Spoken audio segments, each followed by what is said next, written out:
Hey, I'm Chase, and this is All Things Random. Next week is Range Day. We'll be going out and testing a helmet and a vest from Police Gear that we picked up online. We're going to be seeing just how safe they really are if you wear these every day in your job. But prior to that, we need to build some bleeding heads.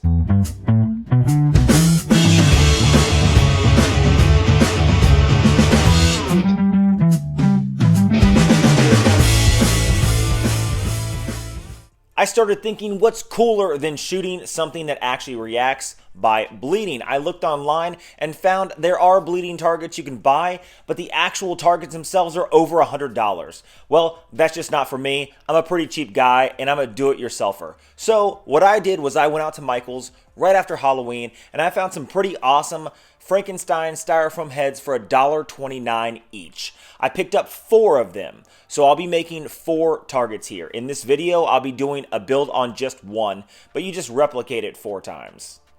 Now, the total cost of everything that I purchased is literally under $5. Everything else are basic tools that you would have in your garage. Now, let's hop into the build.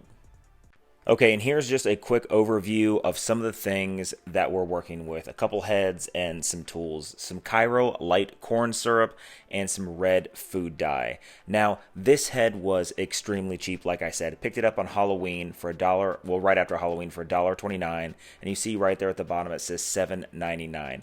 Now, what we're going to be using, a hacksaw and a small chisel and a large chisel, some Cairo syrup, and some red food coloring. Let's get this stuff out of the way. Let's get the chisels out of the way, and let's take the hacksaw and determine exactly where we're going to cut the top of the head. Now, for this, I want to cut the very top of the head off. I want to cut as little as I can, but I want to keep it thick enough that when I glue it back on, I know it's going to be a solid top. Now, the hacksaw cuts right through this. The hacksaw I'm using is really a hacksaw for steel piping, but you can use anything to include a wood saw or anything similar. The styrofoam can be cut with a knife if you want, like a kitchen knife if you want. So use your imagination. You don't have to have a hacksaw. That's just what I have. So once I'm done cutting it, you can see that I tried to make as flat as cut as possible. So let's just finish off the saw, and then you'll see right along the inside of what we're going to be hollowing out. Now, we're going to treat this like a Halloween pumpkin. And we're going to basically carve out the entire inside and create a canal where we can place a blood bag.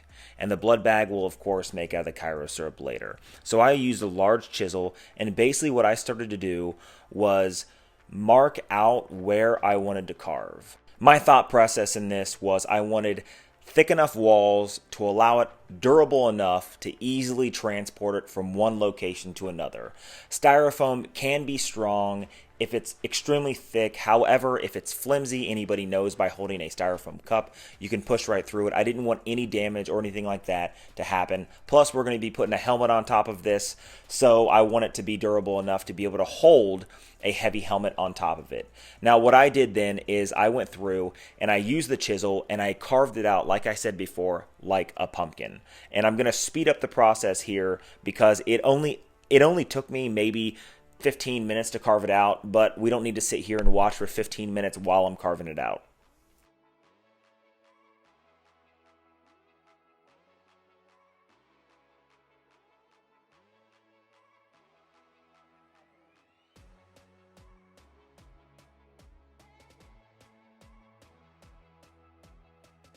I will give a heed of warning to those with OCD. This is a very messy process. There's the inside, partially hollowed out. The walls are not as thin as I want them to. This is just an initial. I go back through and I start chunking down little by little and making it thinner and thinner and thinner until I'm more comfortable with it. I use the chisel itself to show the depth because I can't really stick my hand down there. Maybe I'm just too lazy to go grab a tape measure, but it's just an easy reference that I used. So before you do anything else, you have to clean your area. So I used a gallon size Ziploc bag to fill with the Cairo light corn syrup. And the reason I did this is because I was afraid that the styrofoam may be porous enough to allow the liquid to slowly seep out, and I didn't want to take any chances, so I built a blood bag. Now, what I did was I poured all the Cairo syrup, and I think this was a 12-ounce container, inside of the bag, and then once it was all emptied out, I then added the food coloring. Now make sure you can get as much of the Cairo syrup as you can. It is very viscous, it is extremely thick, and we're going to solve that in just a minute. Now add some food coloring in it as much as you want. If you want to make the blood darker than just red, you can add a little bit of green in there, and it makes it extremely dark. More blood-like. I wanted a bright red because I'm not sure if I want to paint these, and if they're white, I would rather just have a bright red that seeps out on the white background. Now you need to mix it up, and when you mix this up, you really need to massage the Cairo light corn syrup to really get it mixed in. Now I found that it was too thick, and I didn't want to make a target, go out and shoot it, and be disappointed. So to make it thinner, I added a little bit of water, massaged it around some more until the color was even throughout. Honestly, I think the most difficult thing here was mixing and getting all the air out of the bag, because the corn syrup wants to stick to the bag even if it's watered down a little bit, and it's very difficult to get all the air out when you start putting it inside the head. So I added a little more food coloring. I wanted it just a little more dark, and let's see the bag as it's finished. Now, I was relatively happy with the way the water and corn syrup mixed together and the look of the blood in the bag itself.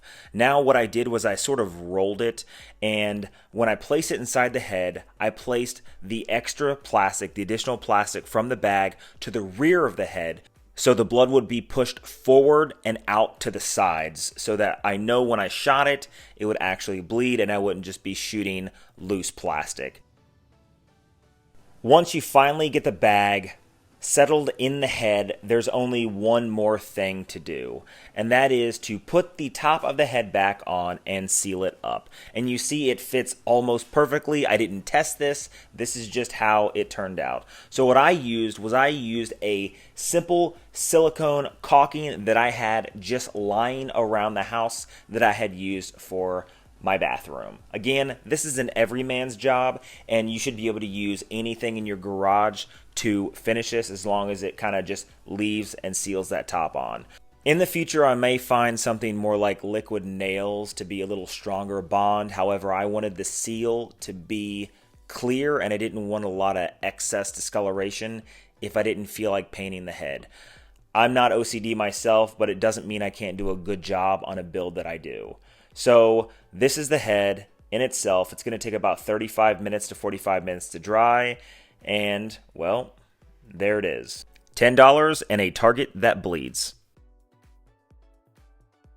And now that the silicone is dry, this is what I have left over. A pretty hefty silicone head that I'm excited to shoot. Now, if you like videos like this, hit that subscribe button down below. Leave a comment of the things that you would like to see next.